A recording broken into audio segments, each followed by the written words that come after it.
Every morning, Lena Johnson pressed her daughter's school uniform with a small iron balanced on the bathroom counter, because there was no room for it anywhere else. On a cold Monday morning in October, 8-year-old Amara walked through the iron gates of the most prestigious private school in the city, the same way she had every single day that year. One by one, every other child walked through the doors, and Amara was left outside, alone.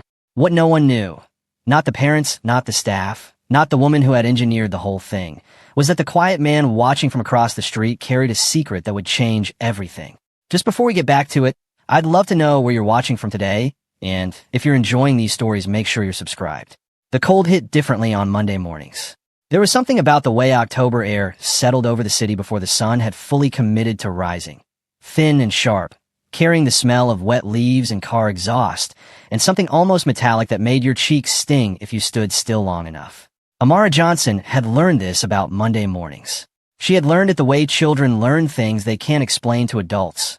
Not with words, but with the particular tension in her shoulders every time she stepped off the bus and looked down the long tree-lined block toward Ridgewood Academy. The school was beautiful. That was the honest truth of it, and Amara had never pretended otherwise. 3 stories of pale limestone with tall arched windows and ivy crawling up the eastern wall. Iron gates that gleamed even on gray mornings, and a wide circular courtyard where parents gathered to drop off their children in cars that probably cost more than the apartment building where Amara lived. She had noticed these things from her very first day, the same way she noticed everything, quietly, carefully filing the observations away somewhere behind her eyes. She was 8 years old, and she was already very good at being quiet. This particular Monday, she wore her Navy school uniform, the one her mother had pressed carefully the night before with the small iron they kept on the bathroom counter because there was no room anywhere else.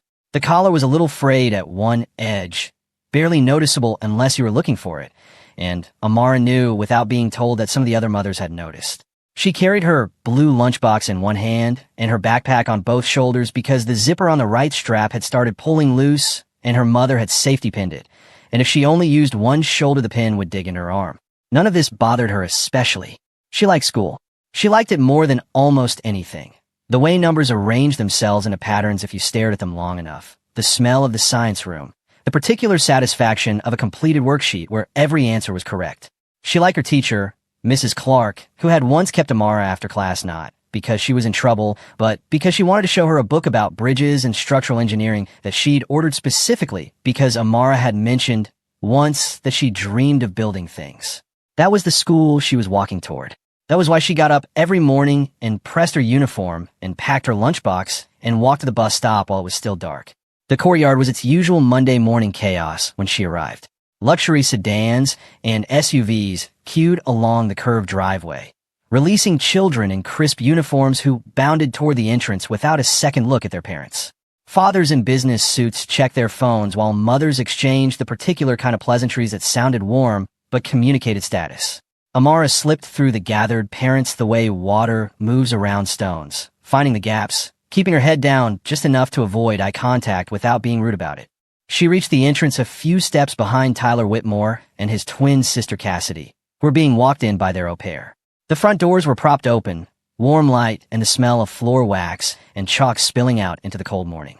The young woman at the welcome table, a staff member named Ms. Pratt who had worked the front entrance all year and who always wore her auburn hair in the same tight bun, smiled at Tyler and Cassidy and waved them through. Then Amara stepped up. Ms. Pratt's smile flickered. It didn't disappear entirely. It just changed shape, becoming something more careful, more deliberate. She glanced down at a clipboard she was holding, then back up at Amara, then at the clipboard again. "Amara Johnson?" she said. "Yes, ma'am." There was a pause that lasted maybe 2 seconds, but felt much longer. Behind Amara, another family was waiting to enter. Ms. Pratt's eyes moved to them, and then back to Amara with the particular look of someone who wishes a problem would solve itself. "Sweetie, I'm going to need you to wait out here for just a moment." Amara blinked. "Wait out here?" "Yes. There's an administrative matter that needs to be sorted out. Principal Whitaker will be down to speak with you shortly." She said it quietly, leaning forward slightly, as if lowering her voice made the words less strange. "But class starts in 10 minutes, Amara said. "I know, honey. Just wait right over there on the steps, okay? It'll be sorted out very quickly." Amara looked at the steps. They were stone, and they looked cold. She looked back at Miss Pratt, but Miss Pratt had already pivoted toward the family behind her, greeting them with a full, natural smile, waving them past. And just like that, Amara was no longer in the line of people being welcomed. She was simply standing to one side while the morning moved on without her. She went and sat on the steps. She placed her lunchbox on the step beside her and adjusted her backpack and sat very straight, the way her mother always told her to sit when she was somewhere important, because how you carry yourself tells people who you are before you ever open your mouth. That was something Lena Johnson said often enough that Amara had memorized it. She sat straight and she watched the last few children file through the entrance, and she waited. The doors closed at 8:15. The courtyard, which had been loud and full of movement just minutes before, went silent almost immediately. The cars had pulled away. The parents were gone. The staff member who had been directing traffic near the driveway had stepped back inside. The iron gates were still open, technically, but there was no one left to walk through them. No one except Amara, who was still on the steps. She looked at the closed front doors for a long time. Everyone got into class, she thought. Except me. She said it quietly out loud, just to herself, just to test how it sounded. It sounded wrong. It sounded like the kind of sentence that shouldn't exist, the kind you hear in a dream where the rules of things have shifted slightly without explanation. She had not been in trouble. She had not forgotten anything. She had arrived on time, in her uniform, with her lunchbox and her backpack, and all her homework completed. She had done everything exactly right. She pulled her knees up slightly against the cold and hugged her backpack to her chest. She was not going to cry. She had decided this clearly and deliberately in the first 2 minutes of sitting there, the same way she decided things about math problems. Figure out what you know, figure out what you don't know, hold steady until more information arrives. She was going to sit quietly, and she was going to wait, and eventually someone was going to come out and explain what administrative matter needed to be sorted. And it was going to be something simple, something that would be fixed in 5 minutes, and she would walk into class with maybe just a small delay. She told herself this for about 10 minutes before the trembling started. It wasn't the cold exactly, although the cold didn't help. It was the particular combination of being alone and being confused and trying very hard to be brave. That combination produces a specific physical response in children, a kind of internal shaking that starts somewhere in the chest and eventually shows up in the hands. Amara pressed her palms flat against her knees and breathed carefully and stared at a crack in the stone step between her feet. It's going to be fine, she told herself. It's going to be fine. She did not call her mother. She had thought about it once, just briefly, the way you think about something you already know you won't do. The girl hadn't moved except to pull her backpack closer against her chest. No adult had come out to check on her. The parents who had dropped off their children were long gone. The courtyard was empty. Daniel leaned forward slightly in his seat. He had built a company from a basement in his late 20s. He had negotiated with foreign governments and navigated hostile board takeovers and sat across tables from people who were trying to destroy everything he'd built. He had developed, over the years, a very precise ability to recognize when a situation that looked small was actually important, when what appeared to be an administrative inconvenience was in fact a signal of something structural, something wrong at the foundation. The girl on the steps was not an administrative inconvenience. He could see it even from across the street. The way she was sitting, the way she kept looking at the doors, the way she was trying, with everything she had, not to fall apart. He sat with it for another 5 minutes, giving the school one final opportunity to correct itself. No one came out. He opened the door and stepped onto the street. The cold registered immediately. He crossed without hurrying, nodded to his driver who had straightened reflexively, and walked through the open iron gates into the courtyard. The girl looked up when she heard footsteps, and for a fraction of a second her face opened with hope before she understood he was a stranger and pulled back into composure. She wiped her eyes quickly. She had been crying, not loudly, barely at all, just the silent overflow that happens when you've been holding yourself together for too long. He pretended not to notice, not to make her feel exposed. He stopped a few feet away and lowered himself slightly, a partial crouch, bringing his eye level closer to hers, so that she wasn't looking up at a tall stranger looming over her. "Why aren't you in class?" he asked. His voice was quiet, not demanding, just asking. She looked at him for a moment, deciding something. Then, "They said I can't go in." Her voice trembled very slightly at the edges. But everyone else did. She wasn't complaining. She wasn't performing distress. She was simply reporting what had happened, and the plainness of it, the genuine confusion of a child who had done nothing wrong and couldn't understand why that wasn't enough, landed somewhere in Daniel's chest like a stone dropping into still water. "Do you know why?" he asked. "They said there's an administrative matter." She said the phrase carefully, the way children repeat unfamiliar words, accurately, because she remembered it exactly, but with the slight distance of something borrowed from the adult world. He straightened up. "Stay here a moment," he said, which was perhaps a strange thing to say to someone who had been stuck there for nearly half an hour already. But she nodded seriously, as if it were useful instruction. He walked to the entrance. The staff member at the welcome table, different from the one who had been there before, an older woman with reading glasses pushed up on her forehead, looked up as he pushed through the door. "Good morning," Daniel said pleasantly. "I'm here for 9 o'clock with the board. But I also wanted to ask," the girl outside on the steps, "can you tell me why she hasn't been allowed into school this morning?" The woman's expression shifted through several things quickly. Recognition that he was a visitor, the managed courtesy that came with that, then a flicker of something uncomfortable. "That's an enrollment matter," she said carefully. "The principal is handling it." "What kind of enrollment matter?" I'm not the right person to speak to about that." She gestured toward an interior corridor. "I can let Principal Whitaker know you're here." "Please do," Daniel said. He returned to Amara while he waited. She was still sitting exactly where he'd left her. He sat down on the step beside her, which seemed to surprise her slightly. The seat of his suit trousers touching cold stone didn't appear to concern him at all. "They're going to speak with the principal," he told her. She nodded. "Okay." A few parents who had arrived late were walking past the courtyard now, slowing as they noticed the girl and the suited man on the steps. One mother hesitated and approached a staff member who had come outside to direct a late arrival, and Daniel caught the tail end of the exchange. "Why is that child still outside?"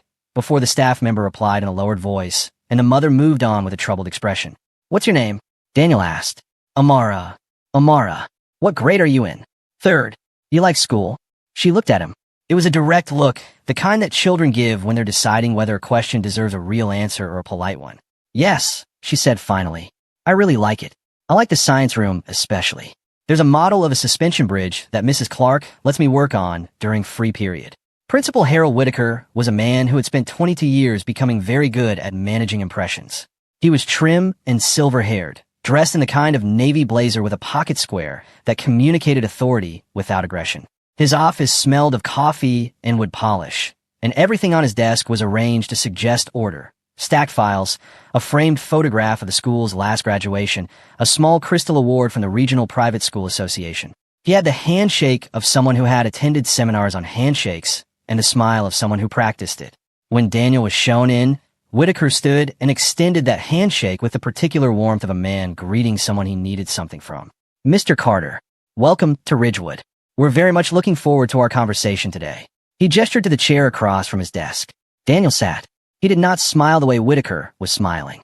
"Thank you. Before we get to the 9 o'clock agenda, I'd like to understand something." The girl outside. "Amara Johnson, what's the situation?" A brief pause. Whitaker settled back into his chair with a careful adjustment of expression, the warm welcome recalibrating into something more measured, more professional. "That's an enrollment matter," he said. "An unfortunate administrative situation that we're working to resolve." "She's been sitting on your front steps for 40 minutes, Daniel said. It was not an accusation. It was just a fact stated in the same neutral tone that made it somehow more pointed than anger would have been. Whitaker cleared his throat. "There's a question surrounding the scholarship placement that allowed Amara to attend Ridgewood. Her family does not pay full tuition. She was admitted through our financial aid program, based on academic testing. And there have been some," he paused, selecting his word, "concerns raised by members of our donor community regarding the scope of that program." "What kind of concerns?" Another careful pause. "Some of our most significant contributors feel that the scholarship program, as currently structured, doesn't align with the direction they'd like to see the school take." Daniel let this sit in the air between them for a moment. "A wealthy private school," he said slowly, "is refusing entry to an 8-year-old child because some donors don't like the scholarship program. I understand how that sounds. I'd like you to explain the financial issue specifically." Whitaker folded his hands on the desk. "Amara's scholarship is under review. Her family was notified by letter last week that there were compliance questions regarding the documentation supporting her placement. Was she told she couldn't come to school today? She was told the matter needed to be resolved before her enrollment could be confirmed for this academic term." "She's been at this school all year," Daniel said. "Yes. And she arrived this morning in uniform, on time, with her materials." "Yes. And you sat her outside on the steps." Whitaker's jaw tightened slightly. He picked up a pen and set it down again. "Mr. Carter, I want to be transparent with you, given the nature of today's intended discussion. There are certain pressures within our donor structure that make these decisions very complicated. I don't make them in a vacuum. Who is applying the pressure? There was a silence. Whitaker turned slightly toward the window. There's a board-adjacent donor, who has been particularly vocal about the direction of the admissions program. She believes the scholarship cohort should be significantly reduced. Her family's contributions represent a meaningful portion of our annual operating budget. Her name? Whitaker hesitated. Then, Evelyn Harrington. The name meant nothing to Daniel yet, but he stored it. And the school's response to this donor's preferences was to leave a child outside in the cold. The situation is more nuanced than, where's Amara's mother? She was called. She works at a hospital. She can't come until later in the afternoon. Daniel stood up. I'm going to step outside and check on the girl. I'd like to continue this conversation in a few minutes. He said it politely, as if offering Whitaker a courtesy, though both of them understood it was something else. Amara had taken a small notebook from her backpack while he'd been inside. Daniel paused when he saw it. She was bent over it with a pencil, writing something that required concentration, her brow furrowed in the particular way of someone doing mental work. He approached and looked over her shoulder before she noticed him. Numbers, not words.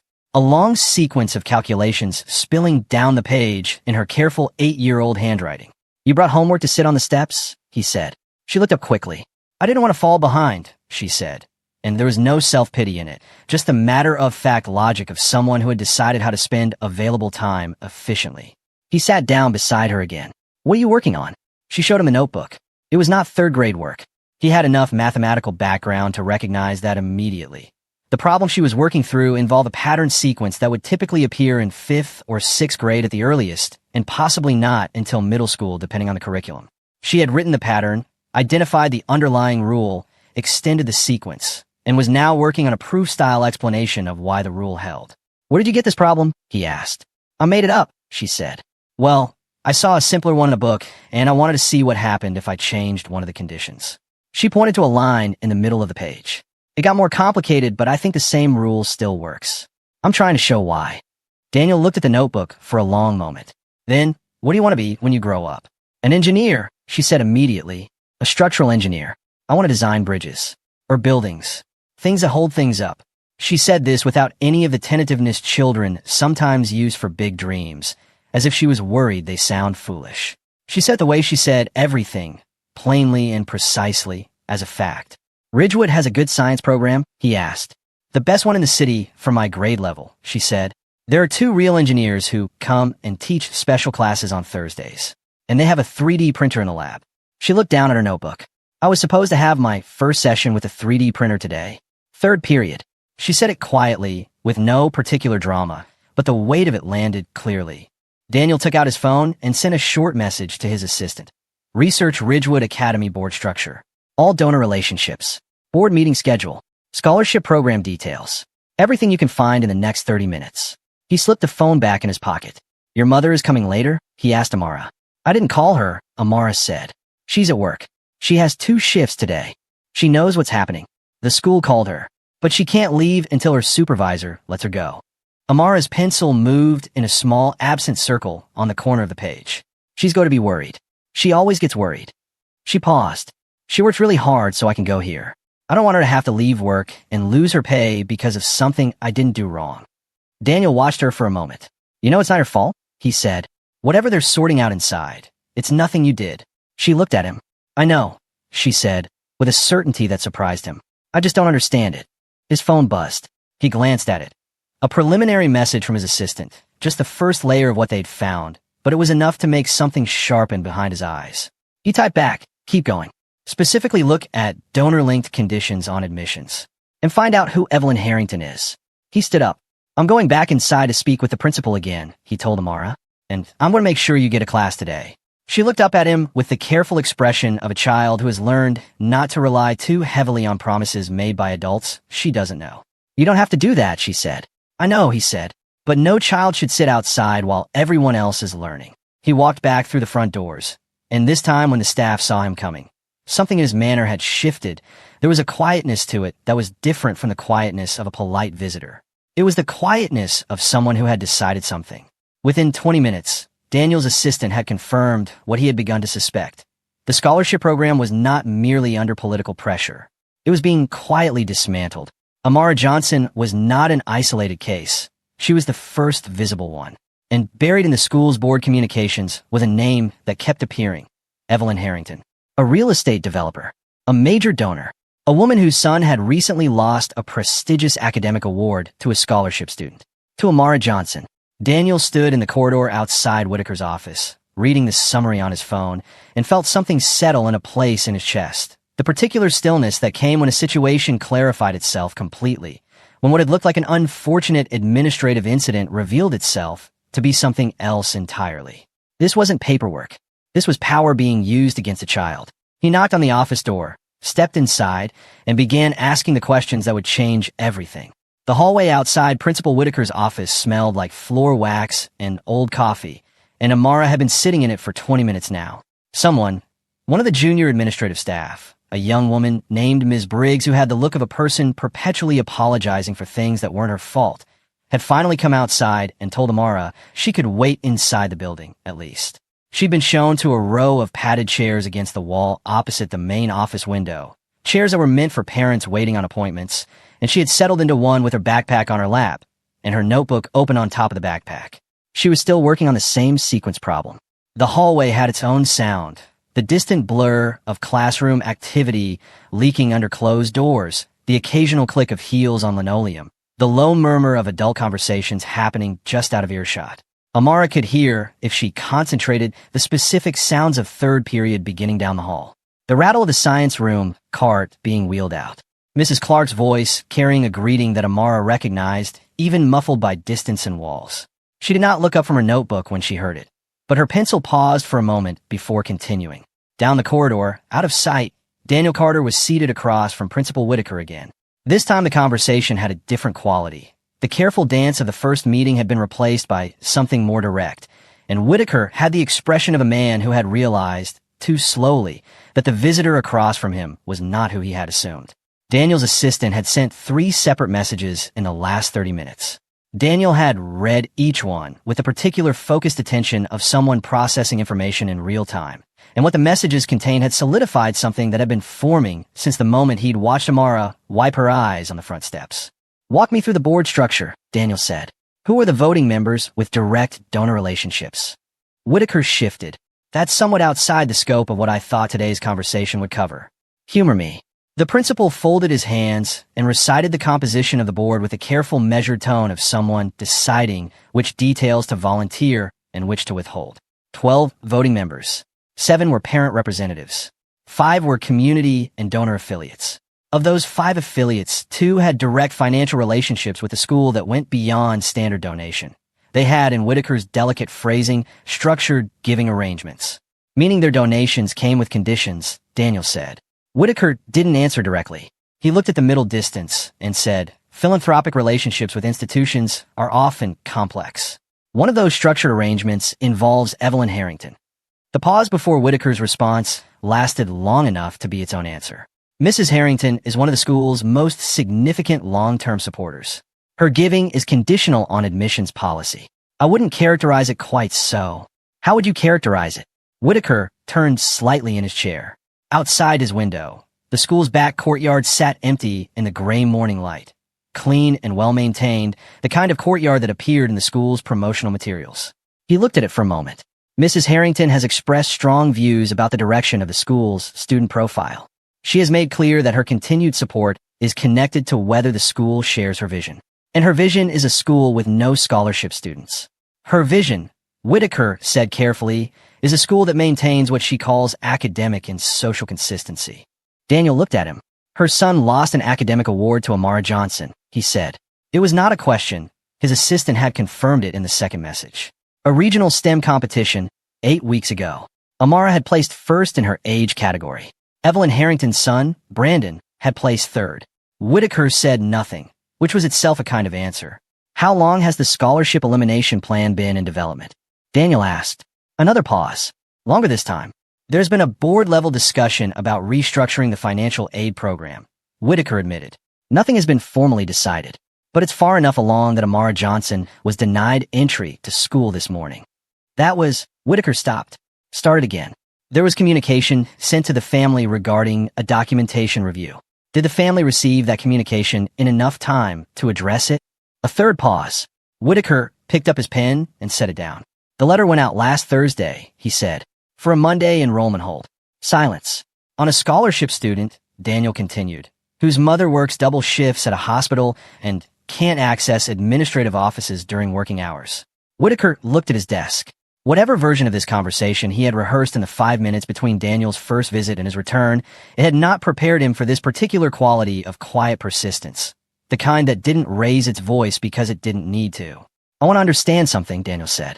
The board meeting's scheduled for this afternoon. Does Evelyn Harrington typically attend?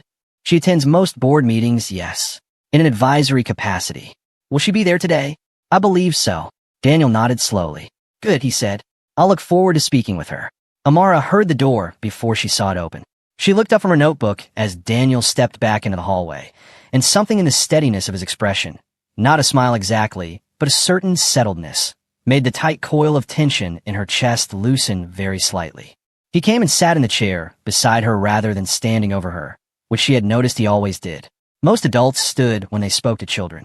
This man sat down. They're going to let you back in class, he said. She searched his face. Today. She exhaled. It was a small, quiet exhalation. Not dramatic, not theatrical, just the simple release of something that had been held too long. What was wrong with my paperwork? She asked. Daniel considered his answer for a moment. It's complicated, he said, but the short version is that it wasn't really about your paperwork. She looked at him steadily. She was 8 years old, and she processed things the way people who are very intelligent and very observant often do. Quickly, and with an accuracy that could be disconcerting. Is it because of the scholarship? She asked. He didn't answer immediately, which was itself an answer. My mom told me some people at the school didn't want the scholarship kids here, Amara said. Her voice was completely matter-of-fact. She said it like she was warning me. She said some people like to make you feel like you don't belong somewhere, but the way to answer them is to be so good at what you do that they can't pretend you're not there. Daniel looked at her for a moment. Your mother sounds like a wise person, he said. She is, Amara said simply. She's the smartest person I know. She just didn't get the same opportunities I'm getting. Down the hall, Mrs. Clark's classroom door opened, and a student emerged carrying a bathroom pass. The sound of the lesson leaked out briefly, something about force and load distribution, before the door swung shut again. Amara's eyes went to the door and stayed there for a second. Go to class, Daniel said. I'll handle what needs to be handled. She stood up, packed her notebook carefully into her backpack, and straightened her uniform. Then she looked at him with that direct, measuring expression. Are you someone important? She asked. You seem like someone important. Not particularly, he said. She looked unconvinced but didn't push it. Thank you, she said. It came out formal and genuine at the same time, the way children say thank you when they really mean it. She walked down the hallway toward class. He watched her go. Then he took out his phone and called his assistant back. Evelyn Harrington arrived at Ridgewood Academy at 2:15 in the afternoon in a white Mercedes that she parked in the no parking zone by the front entrance because the staff had apparently never found a way to tell her not to. She was 51 years old, expensively maintained, and carried herself with the particular confidence of someone who had learned early that money, deployed correctly, dissolved most obstacles before they became inconvenient. She was not expecting trouble today. She was attending a routine board meeting, one that happened to coincide with a preliminary conversation about a potential large donation. She had already briefed 2 of her aligned board members on how to handle the donation discussion strategically, ensuring that any funds coming in would be directed toward programs that supported her vision for the school rather than the scholarship initiatives she'd spent the last several months quietly working to dismantle. She had, she believed, managed the situation with Amara Johnson efficiently. The letter had gone out. The enrollment hold was in place. By the time the family gathered the required documentation, if they ever did, the board would have voted to formally restructure the program, and the whole business would be settled. She did not yet know that Amara had been back in class since 10:30 that morning. She also did not yet know that the man sitting quietly in the conference room at the end of the administrative wing, reviewing notes on his phone, had spent the last 4 hours learning everything there was to know about Ridgewood Academy's financial structure, its donor relationships, and the specific contractual language in Evelyn Harrington's giving agreement. She found out about Lena Johnson first.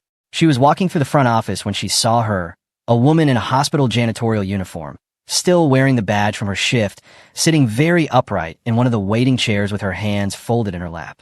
She had the look of someone who had come as fast as she could from somewhere she couldn't really afford to leave. Her eyes had the particular quality of a mother who has been afraid for several hours and is still afraid. Evelyn glanced at her, registered what she represented, and looked away. Ms. Briggs, the junior staff member, intercepted Evelyn with a message that Principal Whitaker wanted to speak with her before the board meeting. Evelyn followed her without concern, smoothing the front of her jacket as she walked. Lena Johnson had arrived at 1:45. She had been allowed to leave her second shift early only because she'd explained that her daughter had been prevented from entering school, and she didn't fully understand why. Her supervisor, a tired woman who had worked hospital administration for 30 years and had very little patience for things that didn't make sense, had looked at the situation and said go, but clock out. So Lena had clocked out, still in her uniform because there was no time to change, and had taken 2 buses and then walked the last 6 blocks because waiting for the 3rd bus would have taken longer. She was 41 years old, and she was tired in a way that went deeper than a double shift. She was tired the way you get when you've been doing everything right for years and still find yourself sitting in a private school waiting room in a janitorial uniform asking why your daughter had been left outside in the cold. She had been told by Ms. Briggs that the matter was under review and that a gentleman was also on site who had apparently been involved in the morning's events. She had not been told who this gentleman was. She had been asked to wait, so she waited. Daniel found her there at 2:20, just as the board members were beginning to arrive for the afternoon meeting. He introduced himself simply, first name, no title, and sat down across from her. For a few minutes, they just talked. She told him what had happened from her side. The letter on Thursday.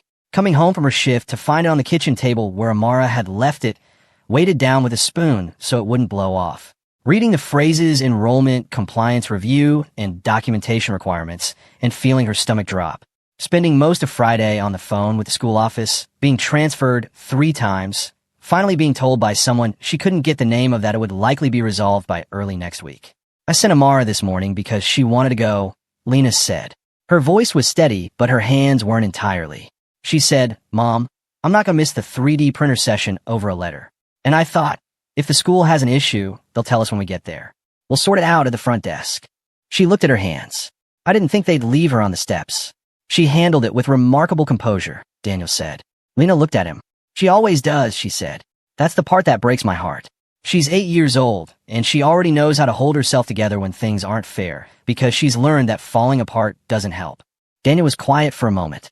She told me she wants to be a structural engineer. For the first time since she'd arrived, Lena's face opened slightly, a softness replacing the controlled anxiety. Since she was 5, she said, she used to build these little structures out of cardboard tubes and tape, and then figure out how much weight they could hold before they collapsed. She kept a notebook. She paused. She still keeps a notebook. I saw it, Daniel said. The conference room at the end of Ridgewood's administrative wing was a room designed for impressions. Long mahogany table, 12 leather chairs, framed photographs of notable alumni on the walls, a view of the school's main courtyard through floor-to-ceiling windows. It had hosted fundraising announcements and capital campaigns, and the particular kind of conversations where large sums of money were discussed in very low voices. The 7 board members who had assembled by 2:45 were in various states of preparation. 3 of them had been briefed by Evelyn. 2 had heard pieces of the morning story through staff channels and were uncertain. 2 were new enough to the board that they were mostly watching others for cues. Whitaker opened the meeting with his usual practice smoothness, noting the agenda items and acknowledging the presence of Daniel Carter as a prospective foundation partner. Several board members smiled at Daniel with the particular warmth of people who understand that he represented a significant sum of money. Daniel smiled back, pleasantly. Evelyn Harrington sat 3 chairs down from Whitaker's right hand, composed and still, wearing the expression of someone who has arrived at a conclusion before the meeting started. She glanced at Daniel with a measured assessment, placing him, categorizing him, deciding how he fit into the room, and then looked back at Whitaker as he continued his opening remarks. She had heard about the morning, of course. Whitaker had given her a quick summary in their brief, pre-meeting conversation, framed carefully. There was a situation with one of the scholarship students, a visitor got involved, it's been resolved, and she had accepted the summary without apparent concern. These things happened. They were managed. That was what administrative staff were for. She did not yet understand what resolved meant in this context. Before we moved to the agenda, Daniel said, when Whitaker paused for breath. His voice was quiet and easy, the voice of someone comfortable speaking in rooms like this. I'd like to ask the board a question. Whitaker gestured his assent, assuming this would be a preliminary comment about the donation initiative. Why was an 8-year-old child forced to sit outside your school for 3 hours this morning? The room went still. Not dramatically still. Not the sudden silence of shocking announcement. More like the stillness of a room recalibrating, the specific hush of people realizing simultaneously that the conversation they had prepared for was not the conversation that was about to happen. Evelyn's expression didn't change exactly, but something behind it shifted. Two of the board members looked at each other. One looked at Whitaker. Whitaker looked at the table. That situation, Evelyn said, her voice smooth and measured, was an administrative matter involving enrollment compliance. The school has standards it's obligated to uphold, and when documentation is incomplete, there are procedures. She's been enrolled here all year, Daniel said. The documentation issue arose recently. A letter was sent Thursday afternoon for a Monday hold, Daniel said, to a family where the mother works 2 shifts at a hospital and doesn't have weekday access to administrative offices. He said it not with heat, but with the precision of someone presenting facts that have been arranged carefully and will not be rearranged by spin. The child arrived on time this morning. She had her materials. She was turned away and left outside on the steps. These are standard enrollment procedures. They're not standard, Daniel said. I've reviewed your enrollment compliance documentation. The procedure for scholarship review allows for a minimum 14-day notice period. The letter went out 7 days ago. Silence. One of the newer board members, a man named Stuart Green who ran a city architecture firm and had joined the board 8 months ago, looked at Evelyn with an expression that had some questions in it. I want to understand something, Daniel continued, still in the same quiet, even tone. This school has a scholarship program that was funded, in part, by the original endowment from the school's founders. That program has been operational for 11 years. Amara Johnson was admitted to it after scoring in the top 0.5% on academic placement testing. She is, by every measure, one of the most academically gifted students currently enrolled. He paused. And this morning, she sat on your front steps for 3 hours, trying not to cry, doing math homework from a notebook so she wouldn't fall behind in a class she wasn't being allowed to attend. The room held its silence. Evelyn leaned forward slightly. Mr. Carter, I respect your perspective, but you're new to this community and to this institution. The decisions we make here reflect the values and expectations of families who have invested significantly in this school's future. Her son placed third, Daniel said. The sentence landed quietly, but it landed completely. Evelyn's expression didn't break, but it went very careful. The particular care of someone recalculating without showing that they're recalculating. In the regional STEM competition, Daniel continued. 8 weeks ago, Amara Johnson placed first. Brandon Harrington placed third. He looked at Evelyn with the expression of someone who is not angry, but is also not going to pretend. I'm not suggesting that's the only factor here, but I think this board deserves to have the full picture of what's driving the pressure to remove scholarship students from this school. Evelyn's voice went cooler. That is an outrageous insinuation. You're welcome to respond to it. I don't need to respond to baseless. Your giving agreement with the school, Daniel said, contains language in section 4 that connects continued annual contributions to admissions profile targets. I have the document. He didn't take it out. He simply stated it. I'd like one of the board's legal representatives to review that language before the end of today's meeting and advise on whether it constitutes appropriate donor conduct. 2 board members looked at Whitaker. Whitaker looked to the table. Stuart Green had stopped pretending to be neutral. Evelyn was quiet for the first time since the meeting had begun. The hallway outside became relevant again about 20 minutes into the meeting when Lena Johnson, who had been waiting with no further update from Ms. Briggs, stood up and walked to the conference room door. She didn't know quite what was happening inside. She knew her daughter had been let back into class, which had been the first piece of good news in an awful day, but she did not know what the meeting was deciding or whether it would stay decided. She knocked once, and the door opened. Whitaker looked at her with the expression of a man who wished the afternoon would simply end. Daniel looked at her and nodded, which she took as a signal that this was all right. She came in and sat in the nearest empty chair and looked around the room at the people in it. Mrs. Johnson, Daniel said.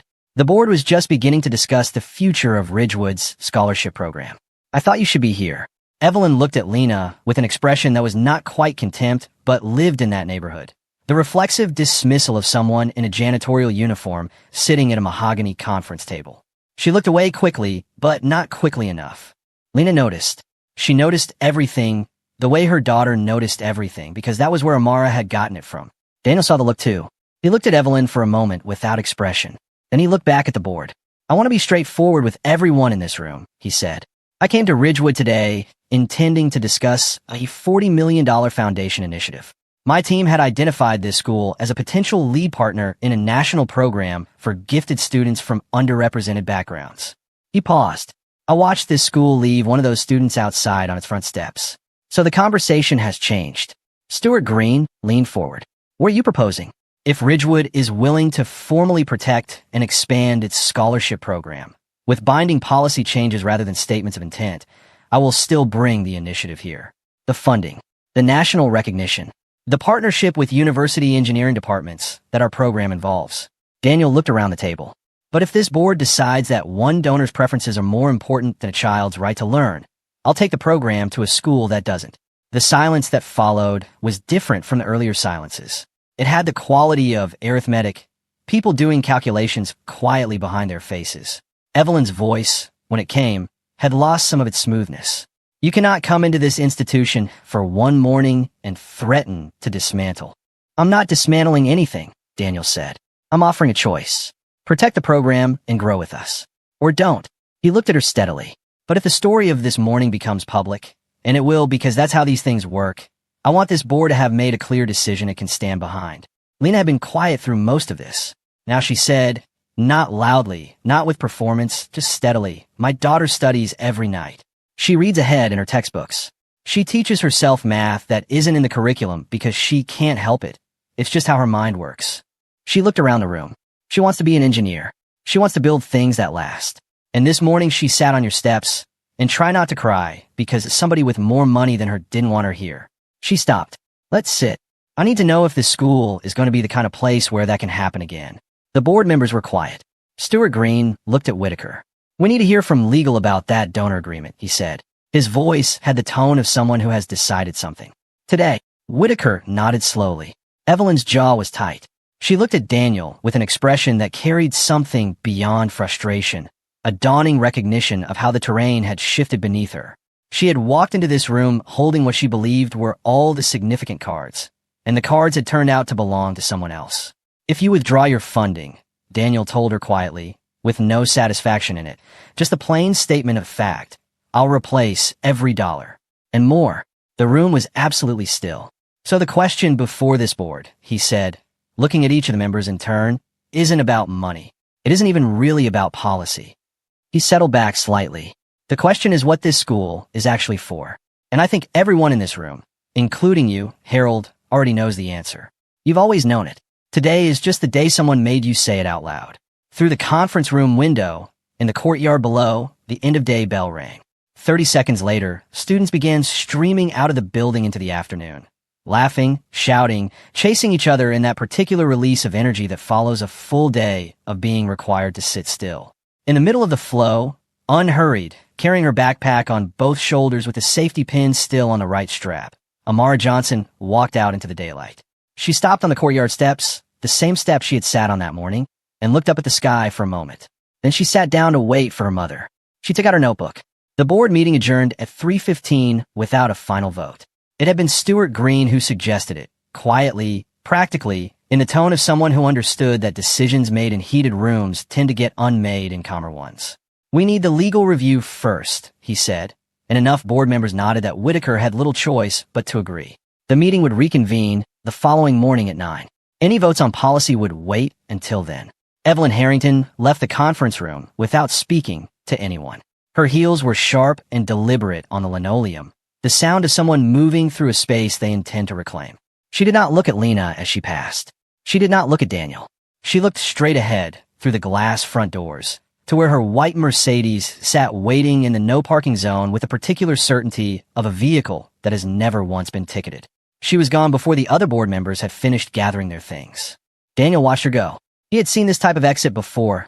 Not defeat, not retreat, but recalibration. The withdrawal of someone who has lost a round and is already thinking about the next one. He had seen it in boardrooms and contract negotiations, and once in a congressional hearing that had not gone the way anyone expected. It always meant the same thing. She wasn't done. He told Lena this quietly, in the hallway, after the room had cleared. Lena was standing with her hands folded, still in her uniform, and she looked tired in a way that had nothing to do with the double shift. She'll try something else, Daniel said. I want you to be prepared for that. What kind of something else? Rumors. Pressure on other parents. Maybe an emergency donor meeting before tomorrow morning. He paused. She has relationships in this building that go back years. She knows which staff members are afraid of her and which board members depend on her for referrals. He looked at Lena steadily. She will use all of it. Lena absorbed this. And what do? We show up tomorrow morning and we let the legal review do its work, Daniel said. And we make sure Amara is in class. Lena looked at him for a moment. This quiet man in the expensive suit who had spent his entire day fighting for her daughter and hadn't once asked for anything in return. She still didn't fully understand who he was or why this had become his cause, but she had stopped needing to understand it in order to be grateful for it. She's out in the courtyard, Lena said. She's been waiting for me. Go, Daniel said. I'll see you both tomorrow. Evelyn Harrington made 4 phone calls between 3:20 and 4 o'clock. The first was to her attorney, who specialized in institutional contracts, and who listened to Evelyn's summary of the donor agreement question with the careful silence of someone trying to determine how worried to be. He told her he'd review the language tonight and call her back. The second was to a board member named Patricia Goodwin, who had been aligned with Evelyn for 3 years and whose husband's company had a pending contract with Evelyn's real estate firm. The conversation lasted 11 minutes. Patricia sounded uncertain at the end of it, but Evelyn was practiced at leaving uncertainty in a state where it would settle in the right direction overnight. The third call was to a parent named Robert Mercer, who sat on the school's parent advisory committee and whose opinion carried weight among the older families.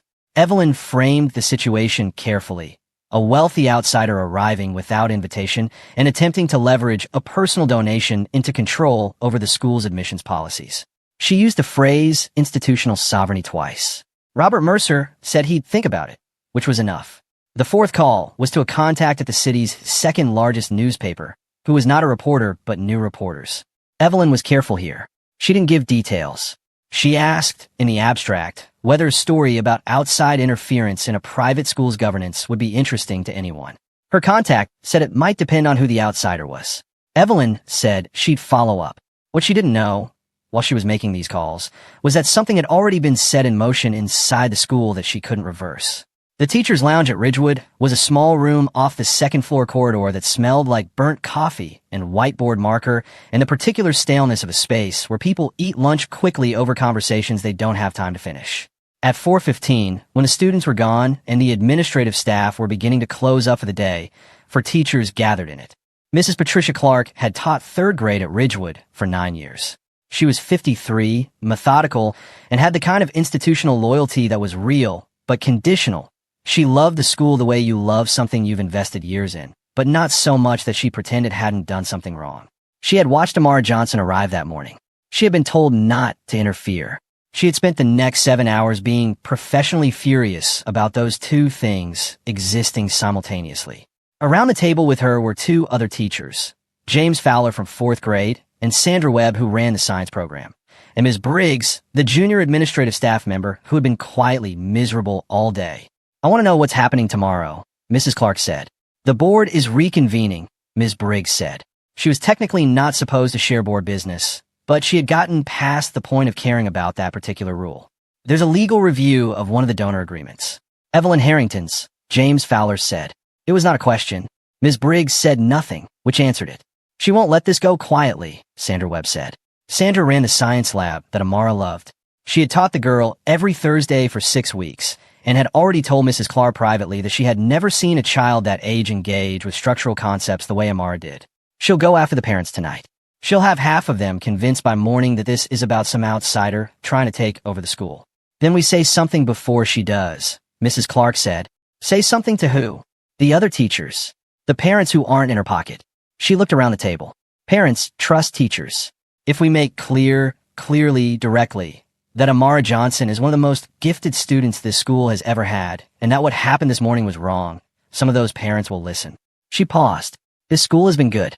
It has been genuinely good for most of its history. I am not willing to let one donor's grudge rewrite what this place is. James Fowler nodded slowly. Sandra Webb looked at her coffee cup, and then back up. Ms. Briggs looked at the table, and then said, very quietly, Amara brought homework. She sat on those steps for almost an hour before anyone let her inside, and she brought homework so she wouldn't fall behind. She stopped. She's 8 years old. The table was quiet for a moment. Then we say something, Sandra Webb said. Daniel did not go back to his hotel that evening. He sat in his car for a while after the school emptied out, reading through the full document package his assistant had compiled over the course of the day. It was comprehensive. 3 years of board meeting minutes, the financial records showing the structure of Evelyn's conditional giving, the admissions data for the last 4 scholarship cycles, and at the bottom of the stack, a set of internal communications that his team had obtained through a public records request that the school apparently hadn't anticipated. The communications were between Whitaker and 2 board members. They dated back 7 months.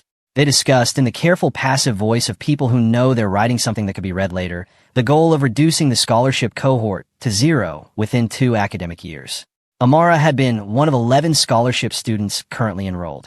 The plan, such as it was, had been to let enrollments lapse quietly, using compliance reviews and documentation requirements and the administrative friction that comes naturally to institutions when they want something to happen without anyone having to say directly that they want it to happen. Daniel read the communications twice. Then he put down his phone and looked out the window at the school's iron gates, which were closed now, the building silent and dark except for a light in the second-floor corridor. He thought about what Amara had said. Learning shouldn't depend on how rich your parents are. She hadn't said it to him. She had said it to herself, mostly out there on the steps before she'd known he was watching.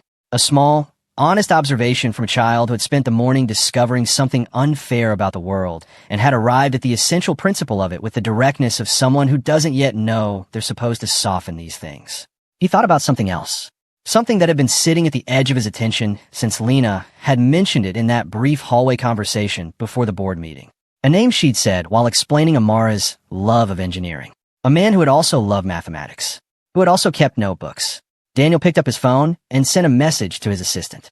Marcus Johnson, engineer, worked for Carter Technologies 2009 to 2011. I need everything. The response came at 6:47 in the morning. Daniel was already awake. He was almost always awake before 6, a habit from years when being up early was less a choice than a survival strategy. He was sitting at the desk in his hotel room with coffee and the internal quiet of someone who slept lightly and thought heavily. And when his phone lit up with a message from his assistant, he read it twice before setting the phone down and sitting still for a long time. Marcus Johnson, born 1979, Detroit. Mathematics degree from a state university in Michigan, obtained on a partial scholarship. Joined Carter Technologies in 2009 as a junior software engineer. Promoted within 14 months to the advanced systems team, the fastest internal promotion in the company's history at that point. Assigned to the development of the load distribution algorithm that would eventually become the core of the company's infrastructure optimization product. That product had launched in 2011 and had been the revenue engine that allowed Carter Technologies to scale from a mid-sized regional firm to a national operation within 3 years. Marcus Johnson had died in May 2011. A structural failure in the building where the advanced systems team had temporarily relocated during an office renovation. A ceiling collapse in a server room. Marcus had been working late. He was the only person in the building at the time. He was 32 years old. He left behind a wife named Lena and a daughter who had not yet been born. Daniel put down his coffee cup. He had known Marcus Johnson. Not well. In 2011, Daniel's company had employed 300 people, and he had been simultaneously managing a funding round, 2 product launches, and a lawsuit from a competitor. Marcus had been brilliant and quiet and easy to overlook in the day-to-day chaos of a growing company. The way people who do foundational work often are, essential and invisible at the same time. Daniel had attended the funeral. He had signed a condolence card that his assistant had drafted. He had approved the settlement that the company's lawyers had arranged with Lena, who was newly widowed and pregnant and who had, the lawyers told him, accepted the terms without fighting them because she didn't have the resources to fight and because she just wanted it over.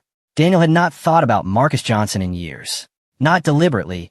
It was more that the pace of everything had simply carried him forward. The way momentum carries you past things you mean to stop and examine, but don't. He was thinking about Marcus Johnson now. He was thinking about the load distribution algorithm that Marcus had developed in a rented office on the 4th floor of a building on Clement Street, in a room full of takeout containers and whiteboard equations, in the months before the company had real office space or real money. The algorithm that made everything else possible. The algorithm that, to be honest with himself, he had never adequately credited publicly. Not because he had tried to hide it, but because companies in growth mode don't stop to properly document the foundational contributions of junior engineers, and because Marcus hadn't been there afterward to remind anyone. He thought about Amara Johnson on the steps. Her notebook. The sequence problem she'd constructed from a simpler one. because she couldn't help making things more complex and interesting, because that was simply how her mind worked. She loved solving complex puzzles, Amara had told him. I want to be an engineer someday.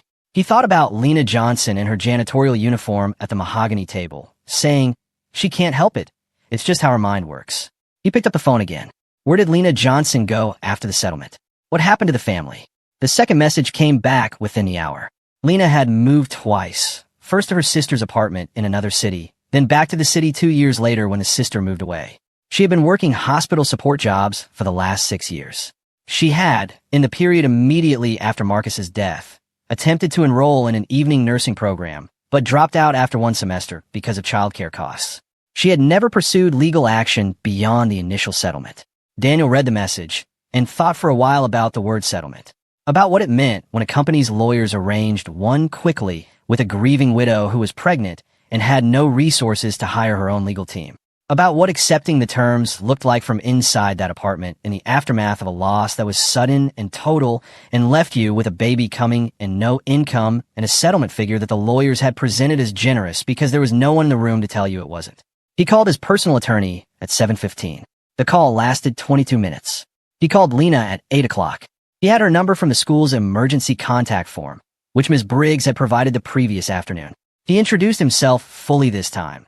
Not just Daniel, but Daniel Carter, Carter Technologies, and he heard the small pause on her end that meant she was placing the name.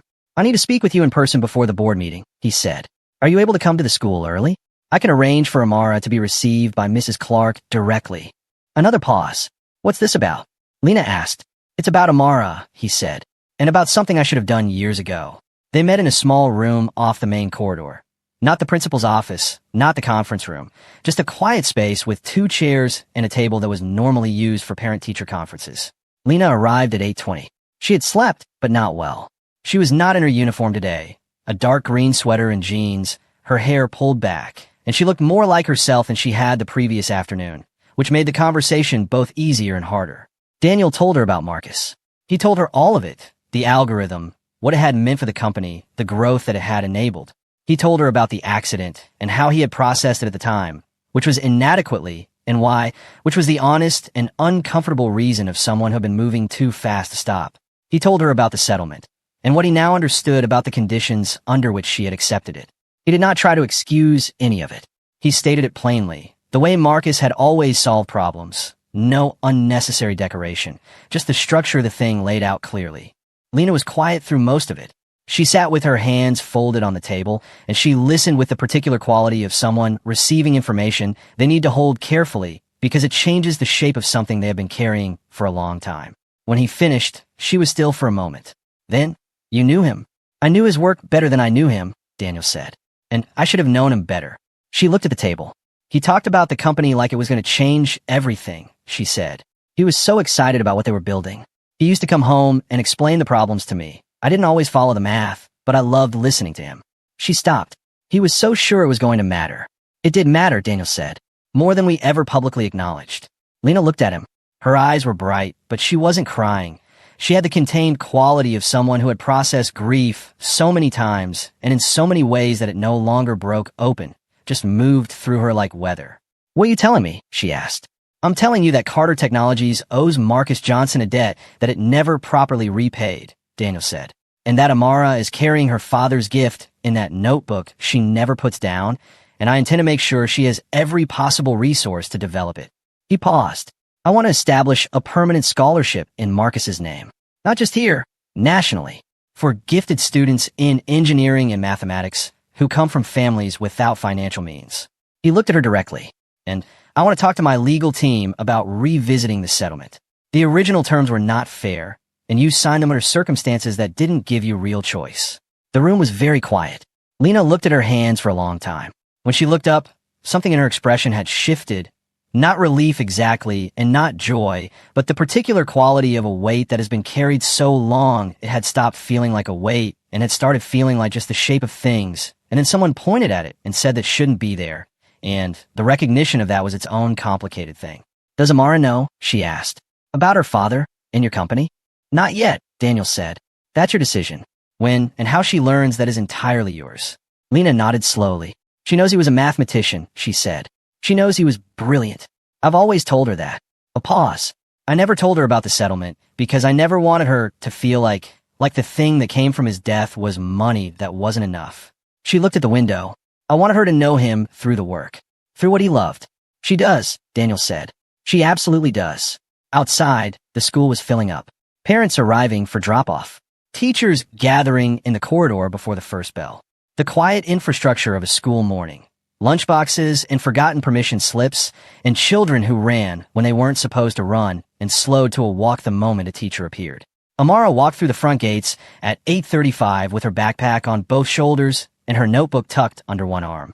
She had a new pencil, freshly sharpened, the eraser still intact, tucked behind her ear. Mrs. Clark was waiting near the entrance, which was not her usual post, and when Amara saw her, she stopped. "Good morning, Amara," Mrs. Clark said. "Good morning. How are you doing today?" Amara considered the question with her usual care. "Better than yesterday," she said. Mrs. Clark smiled. "Come on in. We have a full Thursday session. The engineers are in today." She held the door. "And the 3D printer is already loaded. I asked Mr. Fowler to set it up first thing." Amara's face did the thing that 8-year-old faces do when something they've been wanting very specifically becomes suddenly available. A brief, bright, entirely unguarded expression of joy before composure reasserted itself. "The suspension bridge model?" she asked. "The suspension bridge model," Mrs. Clark confirmed. Amara walked through the door. The board meeting reconvened at 9. The school's legal advisor, a thin, careful man named Arthur Brennan, who had held the position for 7 years, presented his review of the Harrington donor agreement in the measured tones of someone delivering a diagnosis he wishes were different. The conditional language in Section 4 was, in his professional assessment, inconsistent with the school's own charter, which explicitly prohibited donor influence over admissions decisions. The agreement, as structured, was void on its face, which meant that Evelyn Harrington's contributions, framed as they were around admissions outcomes, had been accepted on terms the school was never legally permitted to agree to. The room was silent while he finished. Evelyn sat very still. She had come prepared for a fight about values and reputation and institutional direction. She had not come prepared for a legal finding. These were different things, and she understood immediately that the terrain had shifted in a way she couldn't simply argue past. "This will need to go to the full board for formal review," Arthur Brennan said. "But my recommendation is that the conditional language be severed immediately and that the school's admissions policies be formally reaffirmed in writing." Stuart Green said, "I'll second that recommendation." Daniel was sitting at the far end of the table. He had not spoken yet. He looked at Evelyn across the length of the mahogany surface and said, simply and without hostility, "The scholarship program. Will the board protect it?" Evelyn looked at the table. She looked at the 2 board members she had called the previous evening, Patricia Goodwin, who was studying the legal summary with great concentration, and one other who had suddenly become interested in his own hands. She looked at Stuart Green, who looked back at her without apology. She had 4 decades of knowing which rooms she controlled and which ones had slipped away from her. This one had slipped. She said nothing. "I'd like to propose a formal motion," Daniel said, addressing Whitaker. "That Ridgewood Academy's scholarship program be permanently protected under the school charter, with enrollment targets no less than current levels, and that no donor agreement be permitted to contain admissions-related conditions going forward." Whitaker looked around the table. Then he looked at Evelyn.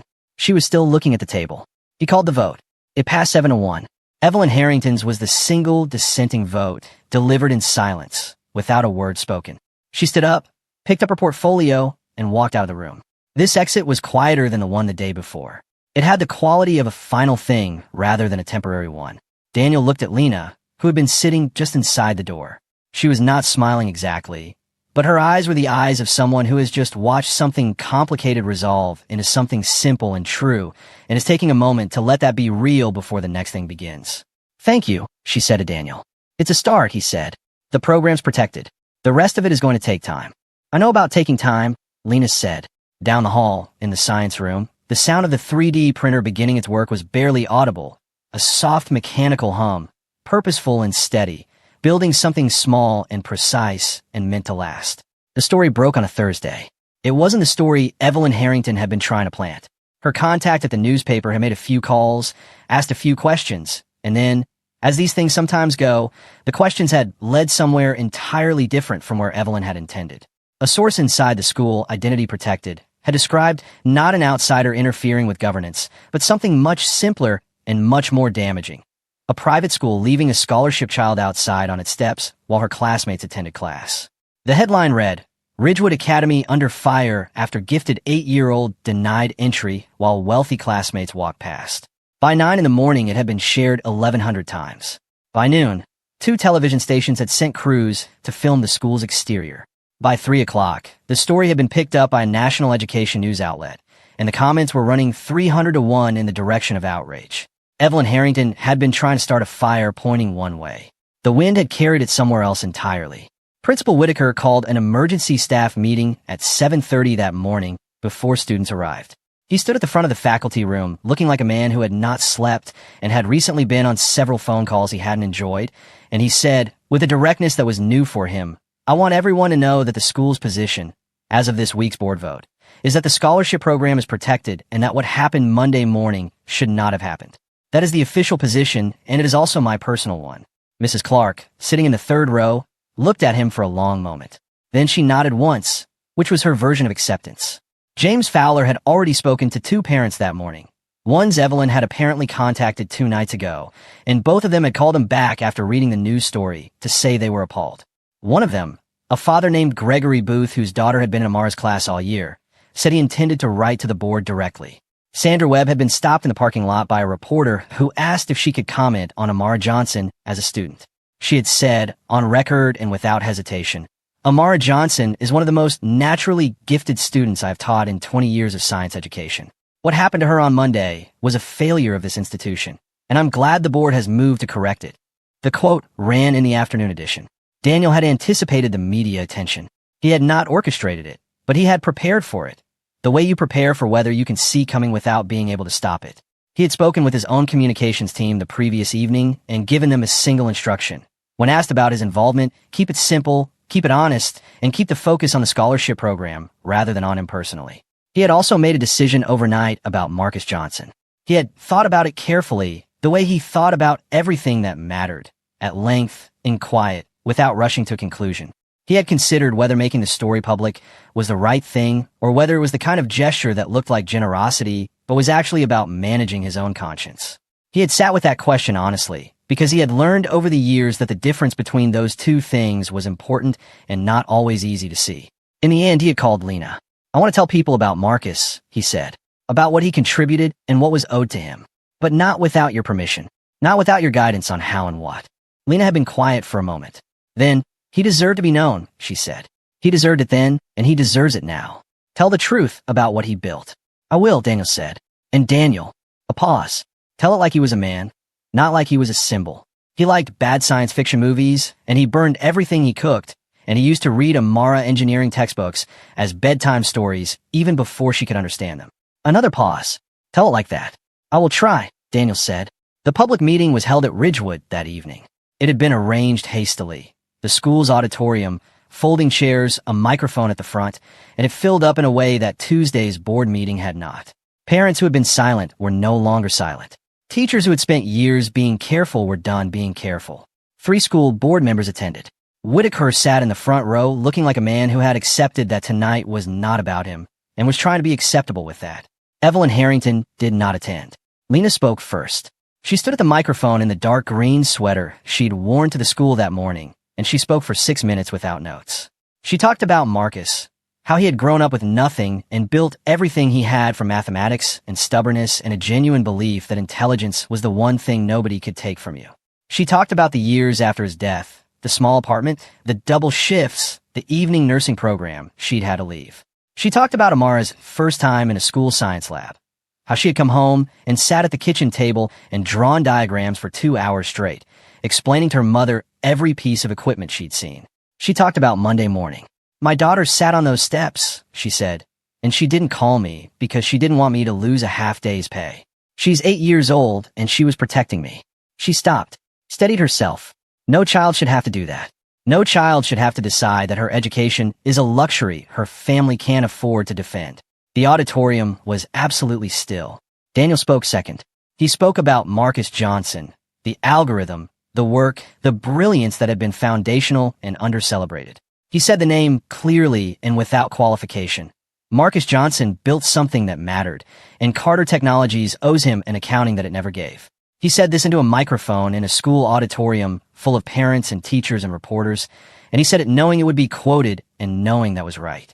He announced the Marcus Johnson Scholars Program, national in scope, partnered with 7 universities, focused on mathematics and engineering, with special priority given to students from lower-income households who demonstrated exceptional aptitude, funded permanently from his foundation, with a governance structure that prevented any single donor from attaching conditions to student selection. The first cohort would begin the following academic year. Ridgewood Academy would be the program's founding school. Marcus Johnson's daughter, Daniel said, is sitting in the 3rd grade at this school. She builds things out of imagination and logic, and the specific kind of stubbornness that gifted children have when the world hasn't yet managed to convince them that their ideas are too big. He paused. She told me that learning shouldn't depend on how rich your parents are. She said it simply, the way people say true things. I want this program to prove her right. There was a silence. Then the kind of applause that isn't polite, the kind that comes from somewhere underneath the social obligation to clap. The reporter who had filed the original story asked Amara a question during the brief open portion at the end of the evening. She had been sitting beside her mother, small and composed, and when the reporter crouched down and said, gently, not performing, "Why do you want to stay at this school?" she thought about it for a moment.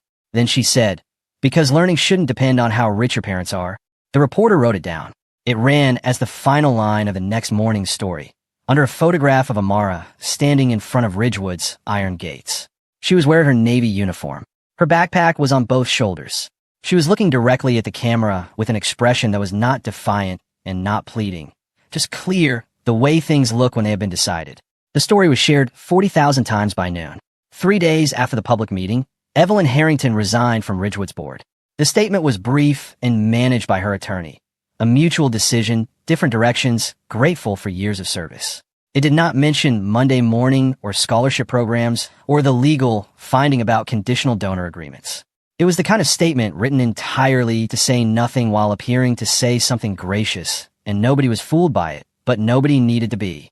Her company's development projects in the city's northern district faced 3 separate planning commission reviews the following month, 2 of which resulted in modification requirements that her attorneys described privately as unusual in their specificity. Her photograph disappeared from the school's donor wall. Parents who had been aligned with her stopped being aligned with her in the quiet, total way that social gravity shifts when the center of it is removed. She did not disappear.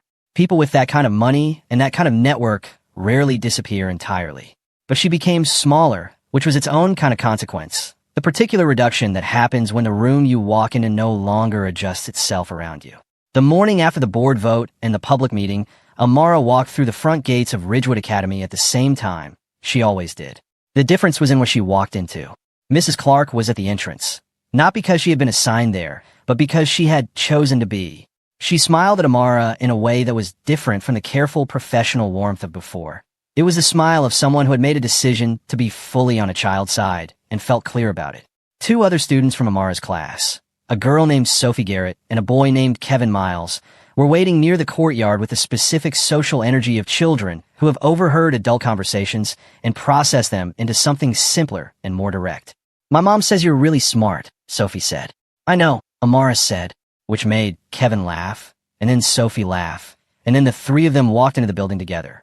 The immediate practical changes at Ridgewood happened over the following weeks rather than overnight, which was how real change worked. Not as a single dramatic transformation, but as a series of smaller adjustments that accumulated into something genuinely different. Arthur Brennan completed the review of all existing donor agreements and identified 2 others with problematic conditional language, both of which were revised. The admissions committee was restructured to include a faculty representative and a community advocate, neither of whom had financial relationships with the school. The scholarship program's enrollment target was formally raised from 11 students to 20, with a commitment to reach 30 within 3 years. Whitaker remained as principal, which some people thought was wrong and some thought was right. He was a different principal after Monday, not transformed exactly, but adjusted like a building that has been through a stress test and knows now where its weak points are. He approved Mrs. Clark's request for an expanded Thursday engineering session. He approved Sandra Webb's proposal for a student research showcase. He stopped taking Patricia Goodwin's calls about admissions preferences. It was not a perfect school. It had never been a perfect school, but it was trying to be a better one, which is the only version of progress that's actually available. Lena Johnson gave her notice at the hospital in October. She had spent 3 weeks being careful about the decision, reading the offer from Daniel's foundation twice, asking her sister to read it, asking the sort of questions that people ask when something good is happening and they're not entirely sure they are allowed to trust it. The position was in community outreach and education access, working with the foundation's program team to identify and support scholarship candidates across the city. It paid a real salary, had real hours, and was located 12 minutes from Amara's school. Her last day at the hospital, her supervisor, the tired woman who had sent her home early the day of the board meeting, gave her a card signed by the whole floor and said, without ceremony, "You always work too hard for too little." I'm glad something finally evened out. Lena drove to pick up Amara from school that afternoon and sat in the parking lot for a few minutes before going in a specific way of someone who wants to feel a moment fully before it becomes the past. The light was going gold and amber through the oak trees lining the school's front drive. The iron gates were open. She thought about Marcus. She thought about how he would have walked through those gates, shoulders back, that particular combination of quiet confidence and barely contained excitement that he always had when he was near something he loved. She thought about how he would have looked at Amara, sitting in the science room with her notebook and her pencil and her absolute certainty about bridges. She's going to build things that last, she thought, just like you wanted to. Time moved the way it does when a child is growing, in increments you don't notice individually, but look back on with surprise. The Thursday engineering sessions became the thing Amara talked about most. She developed a habit of leaving small paper models of structures around the apartment. Triangulated frames, arch supports, the beginnings of suspension bridges made from thread and cardboard. Lena stopped throwing them away and started keeping them in a box on the kitchen shelf. Amara read ahead. She always read ahead. By the time she was 10, she was working through middle school mathematics independently. Not because anyone told her to, but because the next problem was always visible just beyond the one she'd solved, and she couldn't help following it. Sandra Webb began giving her access to the school's engineering resource library, textbooks meant for much older students, and Amara consumed them with the focused pleasure of someone reading in their native language. She asked about her father more as she got older. Lena told her carefully, in pieces, in the way you tell a child the true story of something. Not all at once, not in a way that shapes the feeling before the facts have had time to settle. She told her about the mathematics first, about the notebooks Marcus had kept, identical to the ones Amara kept, filled with sequences and structural sketches and the particular shorthand of a person who thinks faster than they write. She told her about the algorithm, what it was, what it did, what it had helped build. She waited until Amara was 11 to tell her about the settlement and the foundation and the full shape of Daniel's connection to their lives. Amara listened the way she listened to complex problems, without interruption, with the kind of stillness that meant deep processing rather than absence. When Lena finished, Amara was quiet for a while. Then she said, "So some of the money that built his company was Dad's?" "Yes," Lena said, "and Daniel is trying to pay it back. In the way that some things can be paid back," Lena said, "and in the way that some things can't be." Amara thought about this. Dad would have liked that, she said finally. Not the money part. The part where something he built kept going. The graduation ceremony at Ridgewood was held on a bright morning in June, the year Amara completed 8th grade and moved on to high school. The auditorium was full, parents and siblings and teachers, and the particular collective warmth of a community that has been through something together and come out knowing each other better than before. The graduating class was small, as Ridgewood's always was, but it included 6 scholarship students, which was new, and the balance of the room felt different from what it had once been, less like a display and more like a gathering. Amara delivered the student address. She stood at the podium in her graduation robe and looked at the audience with the same direct, clear expression she had had at age 8, the one that looked at things the way they were rather than how you wish they were. She was taller now, composed in a way that was earned rather than performed, with her mother's precision and her father's restless intelligence visible in everything about how she held herself. She talked about bridges, not metaphorical bridges, actual ones. She talked about suspension bridges, specifically about the way the load is distributed through the cables to the towers and the anchorages, about how the strength of a suspension bridge comes not from any single element being strong enough to hold everything, but from the whole system sharing the weight. She talked about this for 3 minutes with the ease of someone who has thought about it for years, and the parents who had come expecting a standard graduation speech found themselves actually listening. Then she shifted. "When I was 8 years old," she said, "I sat on the front steps of this school for almost an hour because someone had decided I didn't belong here." She said it plainly, without drama. I didn't understand it then. I understand it better now. Not because it made sense, but because I've learned that sometimes the thing standing between a person and where they need to be isn't ability. It's just someone else's idea of who deserves to be there. She paused. My father was a mathematician and an engineer. He built something that mattered, and the world didn't give him as much credit for it as it should have. He died before I was born, so I didn't get to learn from him directly. But I learned from his notebooks and from my mother and from every teacher in this building who decided I was worth their time. She looked at Mrs. Clark, who was in the third row, and Mrs. Clark smiled the way she had smiled at the gate on Tuesday morning after the board vote, full and decided. I learned from a man who sat down next to me on cold steps and asked why I wasn't in class, and then actually did something about the answer. In the second row, Daniel Carter was looking at the podium with the expression of someone who is trying to hold something carefully so it doesn't become something smaller than it is. I've been accepted to the Mercer Institute's pre-engineering program, Amara said. It's one of the best science programs in the country for high school students. And I intend to study structural engineering and then civil engineering, and I intend to build things that last. She looked at the audience. My dad built an algorithm that held something up. I want to build bridges that do the same thing, things that carry people from where they are to where they need to be. She looked toward Daniel and her mother, who were sitting 2 seats apart in the second row. One day, I hope to build something that changes the world, she said, just like my dad did. The applause started before she had stepped back from the microphone. Afterward, in the courtyard, in the gold late morning light that came through the oak trees and landed warm on the limestone walls, Lena found Daniel standing slightly apart from the crowd in the way he always stood, present but not performing presence. She's going to be remarkable, he said. She already is, Lena said. He looked at the gates, open as they always were on school days, iron and ordinary in the sunlight. He thought about a Monday morning in October, a black sedan, a small girl with a blue lunchbox sitting on cold steps trying not to cry. He thought about Marcus Johnson in a rented office on Clement Street, filling a whiteboard with equations at midnight, sure that what he was building would matter. He would have been so proud of her, Daniel said. He is, Lena said simply. The way she said things she was certain of. Across the courtyard, Amara was surrounded by her classmates, Sophie Garrett and Kevin Miles and others, laughing, taking photographs, doing the ordinary, beautiful things that young people do at the end of something and the beginning of something else. Her graduation robe was slightly too long, and she hadn't bothered to fix it. She had her notebook tucked under her arm. She looked up once, across the courtyard, and met Daniel's eye.